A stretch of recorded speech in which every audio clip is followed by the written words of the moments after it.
Today I'm going to be sharing 8 wealth principles that never change. Now these are all important, but I will say for the 7th and 8th principle, if you choose not to apply those to your everyday life, they will be the determining factor of if you become wealthy or not. Let's get into it. Starting off strong with number 1. Never take advice from someone you wouldn't switch bank accounts with.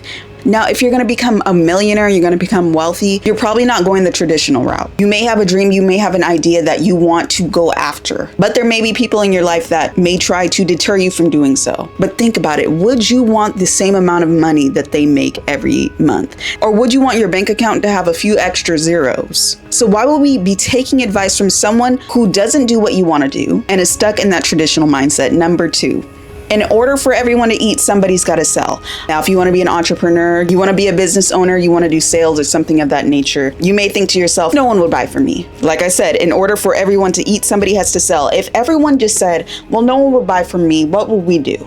Would we have Amazon? Would we have TikTok Shop? Would we even have grocery stores? There are more consumers than sellers. So if there's one extra seller, which is you, there will be plenty of people who will want to buy from you. They just don't know about you yet. Number 3, if you don't come from a rich family can come from you. There are so many people who are stuck in the mindset of, well, I come from this background, or this is what my life looks like right now. I really don't see how I can change my life and create generational wealth. The thing is, most millionaires are self-made. I think it's like 88% or something like that. Don't quote me. It's somewhere around there. I'll put it on the screen if I find it. But do you think if those millionaires said that to themselves, they would be where they are today? No. They persisted regardless of their situation, and they believed in themselves enough to try and never stop.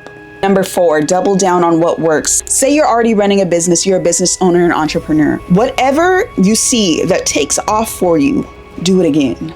They always say double down on what works until it stops working. Think about, I literally just watched the Jurassic Park movie. How many of those movies have came out?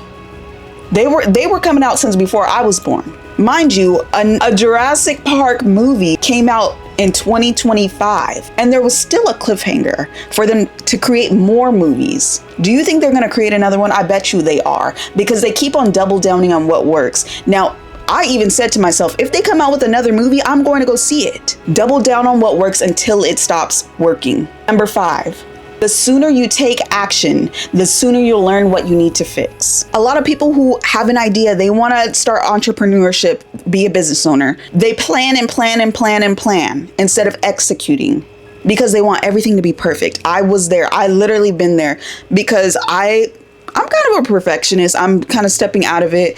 I will say I'm working on it. But the thing is that keeps you stagnant, because if you throw things at the wall, you try different things, you're going to learn what works. Just like I said, double down on what works. You can find what works faster if you keep on throwing things at the wall.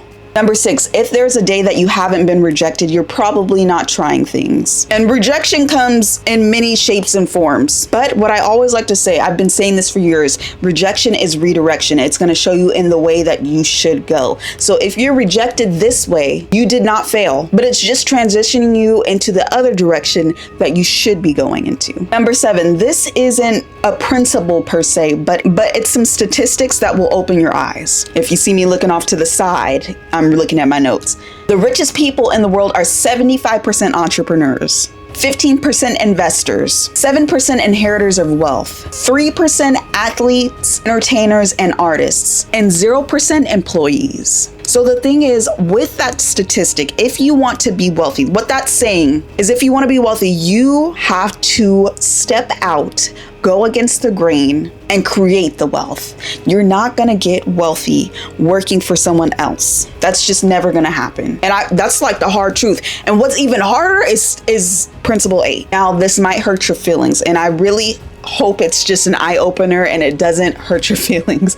But I once heard a millionaire say, if you are broke and you want to be wealthy, why are you watching TV? Let me take it a step further. Why are you doom scrolling on your phone? You know, years ago, I wouldn't have understood this principle. I might have been offended by it, but I realized when I started going after my dreams, and my eyes started opening to the fact that I wanted to build wealth and that it was going to take hard work, I naturally stopped doing those things. I naturally stopped doom scrolling on my phone. I naturally stopped watching TV. I don't even have a TV in my room. I gave it away because I realized that I don't use it anymore because I'm so goal driven that having those extra things it's not necessary. I don't even want to do it sometimes. A lot of times, actually, I feel like there's something else that I could be doing to propel me to where I want to be in life. Now, I'm not saying, y'all can't use this against me. I'm not saying don't ever watch TV, don't ever, scroll from time to time. You always do need breaks. But doom scrolling is different from relaxing a little bit. You know what I'm saying? There's a difference there. But if you truly want to become a millionaire, those are some things that you're gonna have to take a step back from. And another thing you might have to take a step back from is telling people what you are doing with your life. You can become a millionaire, but you shouldn't tell people right off the bat.